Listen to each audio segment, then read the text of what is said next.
வணக்கம். விஜய் நடித்துள்ள ஜனநாயகன் திரைப்படம் பொங்கல் பண்டிகையை முன்னிட்டு கடந்த ஜனவரி 9ஆம் தேதி திரையரங்குகளில் வெளியாகும்னு எதிர்பார்க்கப்பட்டுச்சு. பூஜா ஹெக்டே, மமிதா பைஜு, பாபி தியோல், பிரியாமணி, பிரகாஷ்ராஜ் உள்ளிட்ட பலர் நடித்த இந்த படத்தை கேவிஎன் நிறுவனம் தயாரிச்சிருந்தாங்க. படத்துக்கு அனிருத் இசையமைச்சிருந்தாரு. ஆனால் படம் குறிப்பிட்ட தேதியில் வெளியாகலை. பொங்கல் வெளியீடா திரைக்கு வரவிருந்த ஜனநாயகன் படத்தை பார்த்த தணிக்கை வாரியம் சென்சார் வழங்க மறுத்து மறு ஆய்வு செய்து பரிந்துரைத்தது. இதை எதிர்த்து அப்படத்தை தயாரித்துள்ள கேவிஎன் நிறுவனம் சென்னை உயர்நீதிமன்றத்தில் வழக்கு தொடுத்துச்சு. இந்த வழக்கு விசாரித்த தனி நீதிபதி பி.டி. ஆஷா உடனடியாக சென்சார் வழங்க உத்தரவிட்டு மறு ஆய்வு பரிந்துரையை ரத்து செய்தார். தனி நீதிபதியின் உத்தரவை எதிர்த்து உடனடியாக மேல்முறையீடு செய்த தணிக்கை வாரியம் தனி நீதிபதியின் உத்தரவுக்கு இடைக்கால தடையை பெற்றது. இந்த நிலையில தான் கடந்த 20ஆம் தேதி தலைமை நீதிபதி அமர்வில் மீண்டும் இந்த வழக்கு தொடர்பான விவாதம் நடைபெற்றது.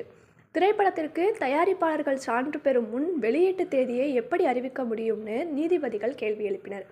மேலும் ஒரே நாளில் அனைத்து நீதிமன்ற நடைமுறைகளையும் முடித்து உத்தரவு பெற வேண்டும் என்பது ஏற்க முடியாது என்றும் தெரிவித்திருந்தார். இதனைத் தொடர்ந்து இந்த வழக்கு தேதி குறிப்பிடாமல் ஒத்திவைக்கப்பட்ட நிலையில் சென்னை உயர்நீதிமன்றம் நேற்று இந்த வழக்கை விசாரித்தது. தலைமை நீதிபதி எம். ஸ்ரீவஸ்தா, நீதிபதி ஜி. அருள்முருகன் அமர்வு தீர்ப்பை வாசித்தது. அப்போ தணிக்கை வாரியத்துக்கு உரிய அவகாசம் வழங்கப்படவில்லை. படத்தில் சில காட்சிகள் சமூகத்தில் பிரச்சனை ஏற்படுத்தும் வகையில் உள்ளதாக கூறப்பட்டுள்ளது. எனவே சென்சார் போர்டு தலைவர் படத்தை மறு ஆய்வு செய்வது அவசியம். சென்சார் சான்றிதழ் வழங்க உத்தரவிட்ட தனி நீதிபதி உத்தரவு ரத்து செய்யப்படுகிறது. மீண்டும் வழக்கை தனி நீதிபதி பி.டி. ஆஷாவை விசாரிக்க வேண்டும்.